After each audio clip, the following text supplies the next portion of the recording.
ابلا شاہ صاحب بیٹھے ہیں، علامہ توقیر الحسن باجوہ صاحب بیٹھے ہیں. یہ فقہ کی کتابوں میں لکھا ہے کہ جب مسجد کی صفائی کی جائے نا تو جو مسجد کا کوڑا ہے نا، ظاہر ہے نکلے گا نا کوڑا کا، ریت ہوگی، مٹی ہوگی، کچھ اور بھی معاملات ہو سکتے ہیں. تو فقہ کی کتابوں میں لکھا ہے کہ جو مسجد سے نکلنے والا کوڑا ہے اس کوڑے کو اس جگہ نہ پھینکا جائے جہاں عام گھروں کا کوڑا آتا ہے، کہ مسجد کے کوڑے کا بھی ادب کرنا ہے کہ یہ اللہ کے گھر کا کوڑا ہے. اس لیے حضرت ادب کیا کرو، ادب کیا کرو، ادب کیا کرو. ادب پہلا کرینہ ہے محبت کے کرینوں میں. اس لیے جب کبھی اللہ جل شانہ کے گھر میں آنے کی توفیق ہو جائے نا تو اپنی آوازیں پست رکھا کرو، یہاں آواز بلند نہیں کرنی ہے. یہ بہت بڑے بادشاہ کا دربار ہے، تو وہ کیونکہ ملک ندیم تھا، یہ اللہ کا دربار ہے، اس نے تو یہاں ہی کہہ دینا تھا نا جو کہہ دینا تھا. کہا یہاں بھی جائے گا لیکن آپ کو خبر نہیں ہوگی آپ کو کس انداز میں کہہ دیا جائے گا. کیونکہ بزرگوں سے ہم نے سنا ہے کہ وہ کسی کو لاٹھی لے کر مارنے نہیں آتا، لیکن کیا کرتا ہے بندے کو مت پٹھی ڈال دیتا ہے پھر. اس لیے ہمیشہ حضرت اس کا ادب کرنا ہے، اس کا احترام کرنا ہے. میں نے جب پڑھا نا کہ حضرت سیدنا عمر بن خطاب امیر المومنین رضی اللہ تعالیٰ عنہ آپ مسجد کی صفائی خود کیا کرتے تھے، آپ مسجد کی صفائی خود کیا کرتے تھے. اس لیے حضرت اس گھر سے پیار کرو، اس گھر کی خدمت کرو، اس گھر کو سجاؤ، اس گھر کو سنوارو. جس کسی نے بھی اس گھر کی خدمت کی نا تو حضرت پھر وہ خالی نہیں رہا کبھی بھی. یہاں حضرت دنیا کے دو ٹگے کے جو چودھری ہیں ان کی کرو تو کچھ نہ کچھ مل ہی جاتا ہے حضرت. وہ یہ تو حضرت بادشاہوں کے بادشاہ کا گھر ہے حضرت، تو اس کی کرے گا تو اسے نہیں ملے گا حضرت، اسے اتنا ملے گا کہ نسلوں سے بھی ختم نہیں ہوگا. لیکن دکھ کی بات یہ ہے کہ حضرت آج چودھریوں کے درباروں کا بھی تقدس قائم ہے، آج چودھریوں کی مجلسوں کی بھی رونقیں قائم ہیں. لیکن دکھ کی بات حضرت ہم نے پتہ نہیں اس گھر کو کیا سمجھ لیا.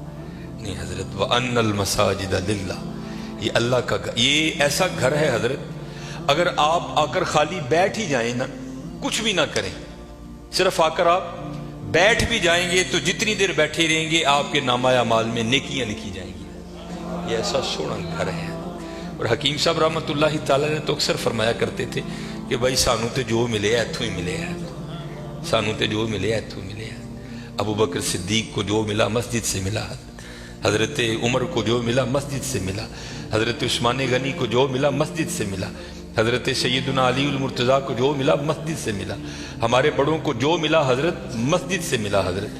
اور آج جو ہمارے گھروں سے رحمتیں رونقیں بھاگ گئی ہیں نا، اس کی وجہ یہ ہے کہ حضرت ہم نے یہاں آنا چھوڑ دیا ہے، ہم نے یہاں آنا چھوڑ دیا ہے. اس لیے یہاں آؤ بھی اور اس کا ادب بھی کرو اور اس کا احترام بھی کرو. یہ بہت بڑی جگہ ہے. جیسے میں نے کہا نا حضرت ہم دنیا دار ہیں نا، ہم نے پیسے کو بہت کچھ سمجھ لیا، حالانکہ پیسہ کچھ بھی نہیں ہے حضرت. پیسہ سب کچھ اللہ کی ذات ہے حضرت. اگر وہ ہے تو پیسہ کام آئے گا، اگر وہ نہیں تو پیسہ کیا کرے گا یار، کچھ بھی نہیں کرے گا. یہ مولانا روم علیہ الرحمہ مثنوی شریف میں آپ لکھتے ہیں کہ کوئی بابا جی تھے اور مال ان کے پاس بڑا تھا، اللہ نے بڑا مال دیا. وقت نزاع آ گیا، ان کو پتا تھا جو میرے بیٹے ہیں وہ نکمے ہیں، مال میں نے کمایا ہے، یہ عیاشی کریں گے اجاڑیں گے، جواب اللہ کے حضور مجھے دینا پڑے گا. علماء سے صوفیاء سے ان کی سنگت تھی، صحبت تھی، مشورہ کیا. انہوں نے کرتے کیا ہیں، انہوں نے 2 وصیتیں لکھی. پہلی وصیت لکھ کے نا شاپر میں ڈال کر اوپر لکھتے ہیں اس وصیت کو تب پڑھا جائے جب سارے لوگ میرا جنازہ پڑھنے کے لیے اکٹھے ہو جائیں. ایک اور وصیت لکھی، اسے شاپر میں ڈالا، لفافے کو بند کیا اور اس کے اوپر لکھا اس وصیت کو تب پڑھا جائے جب میرا جنازہ پڑھ دیا جائے. اب چودھری تھا، میں تو اکثر احباب سے پوچھتا ہوں پتہ نہیں حضرت ہم نے تو کہیں نہیں پڑھا، شاید آپ نے پڑھا ہو تو ہمیں بھی بتائیے گا. کہاں لکھا ہے کہ امیر کے جنازے میں زیادہ ثواب ہے، غریب کے نہیں ہوتا.